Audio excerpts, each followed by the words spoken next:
Hello friends, welcome to voice trainer. आज हम पढ़ेंगे क्लास 5 में हिंदी में पाठ नंबर 4 को, सरिता। ठीक है, कविता है ये। इसका नाम है सरिता। तो आइए पढ़ना स्टार्ट करते हैं। सबसे पहले हम पोएम की रीडिंग करेंगे।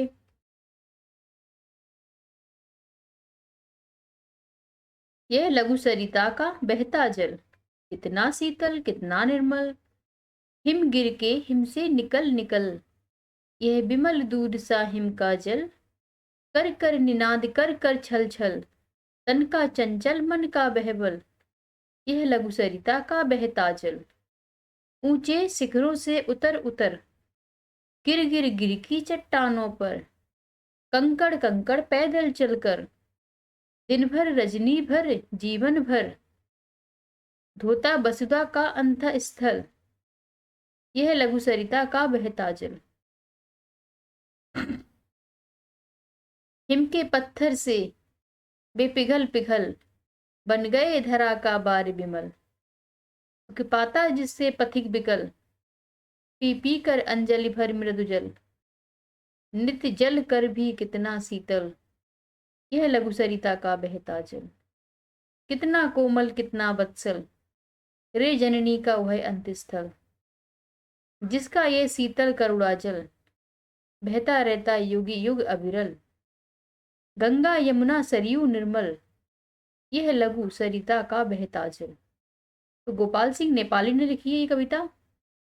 तो गोपाल सिंह नेपाली के बारे में थोड़ा सा पढ़ लेते हैं। चंपारण बिहार में जन्मे गोपाल सिंह नेपाली सन 1963 से 13 से 1963 को प्रकृति से बहुत प्रेम था। इनकी रचनाओं में यह प्रकृति प्रेम स्पष्ट झलकता है।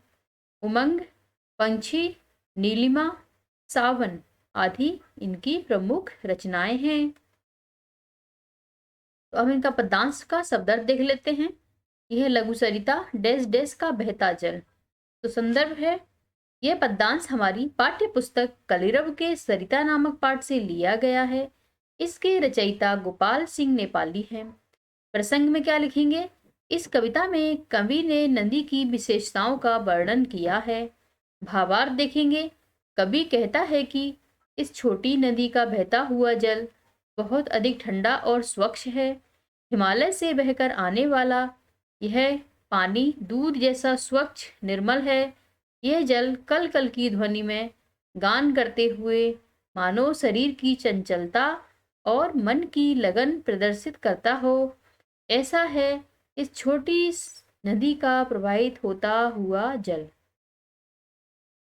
दूसरा है, ऊंचे शिखरों डैश डैश का बहता जल। भावार्थ पढ़ेंगे इसका। ये जल पर्वत की ऊंची चोटियों से नीचे उतरकर पहाड़ की चट्टानों पर गिरता रहता है। दिन रात और जीवन पर्यंत यह जल कंकड़ पत्थर में प्रवाहित होते हुए भी पृथ्वी का तल हृदय धोता रहता है। ऐसा है इस छोटी नदी का बहता हुआ जल। हिम के पत्थर डैश डैश का बहता जल। पर्वत के कठोर हिम से यह जल पिघल पिघल कर पृथ्वी का सुंदर जल बन गया। इस जल को थोड़ा पीकर रास्ता चलने वाला पथिक राहगीर तृप्त हुआ यानी सुखी हुआ। छोटी नदी का बहता हुआ पानी नित्य ताप सहकर भी अत्यंत शीतल है। कितना कोमल डैश डैश का बहता जल। भावार्थ पढ़ेंगे इसका। भारत माता का धरातल बहुत कोमल, जीवन रक्षक और पुत्रवत स्नेह करने वाला है। इसका ये शीतल जल तृप्त करने वाला है। गंगा यमुना सरयू का यह स्वच्छ जल युग युगांतरों से लगातार प्रवाहित होता चला आ रहा है। यह छोटी सरिता का प्रवाहित जल है। अब इसकी वर्ड मीनिंग देख लेंगे। विमल स्वच्छ साफ होता है। निनाद ध्वनि, बहबल व्याकुल होता है। वसुधा पृथ्वी को बोलते हैं। वत्सल पुत्रवत स्नेह करने वाला। रजनी रात। अंतःस्थल हृदय। अविरल निरंतर लगातार को बोलते हैं। ठीक है, अब इसके अभ्यास प्रश्न पे आ जाते हैं। पहला है बोध प्रश्न, उत्तर लिखिए। का है सरिता का जल कहाँ से आता है?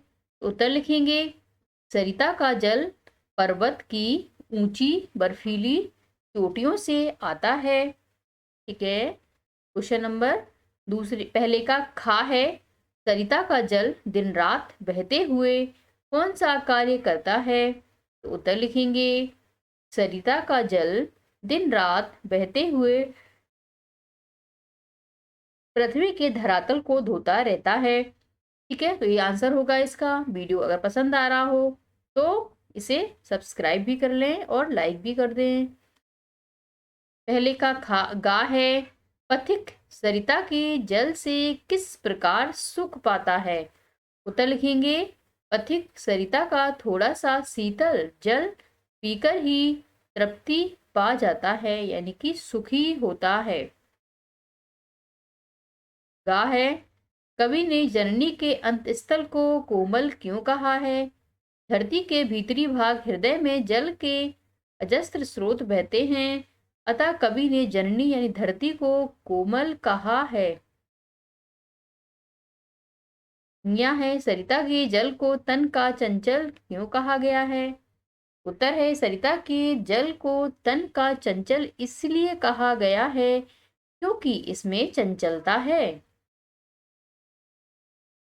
नीचे लिखी पंक्तियों के भाव स्पष्ट कीजिए। तन का चंचल मन का वह बल, ये लघु सरिता का बहता जल। उसका भावार्थ लिखेंगे लगातार आगे बढ़ते रहने के कारण नदी के जल को तन का चंचल मन का बहबल कहा गया है। दिन भर रजनी भर जीवन भर धोता वसुधा का अंतस्थल, तो दिन रात सारा जीवन धरती माता का हृदय धोता रहता है। नित जलकर भी कितना शीतल, नित जलकर भी कितना शीतल, पृथ्वी और सूर्य का ताप यानी गर्मी सहन कर भी नदी का जल ठंडा रहता है। बहता रहता युग युग अविरल, युगो युगांतर तक लगातार बहता रहता है।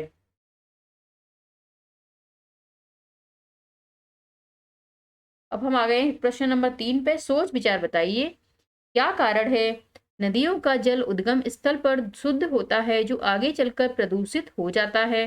उत्तर लिखेंगे ज्यादातर सभी बड़े शहर नदियों के किनारे ही बसे हैं।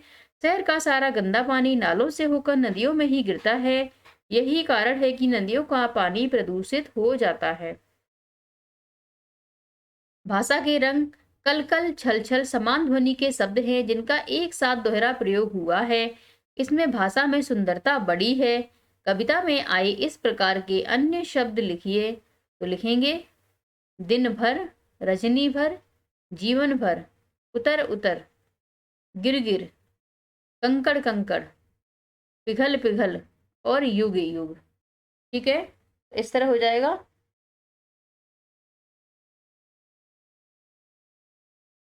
क्वेश्चन नंबर खा है चौथे का, कविता की पंक्तियों के अंत में समान तुक वाले शब्द आए हैं। विकल, निकल, जल, छल, इसी प्रकार समान तुक वाले शब्दों के जोड़े बनाइए। तो लिखेंगे पिघल, विमल, वत्सल, अंतस्थल, उतर, ऊपर। कविता में भाषा के रंग का गा है। कविता में सरिता के जल के लिए अनेक विशेषण शब्दों का प्रयोग हुआ है, जैसे शीतल, निर्मल आदि। ऐसे ही 5 और विशेषण शब्दों को कविता से ढूंढकर लिखिए। तो लिखेंगे चंचल, विमल, दूध सा, हिम का जल, मृदु जल, करुणा जल। नेक्स्ट है भाषा के रंग का गा है। दो दो पर्यायवाची शब्द लिखिए। तो सरिता का नदी और तरंगड़ी होता है। पर्वत का लिखेंगे पहाड़ और गिर। जल का लिखेंगे पानी और नीर। वसुधा का लिखेंगे पृथ्वी, धरा, धरती। ठीक है, अनुमान और कल्पना पे आ गए। क्वेश्चन नंबर 5वां है, यदि नदियों का जल सूख जाए तो क्या होगा? तो लिखेंगे जल नदियों का जल सूख जाने पर बहुत ही भयावह स्थिति का सामना करना पड़ेगा।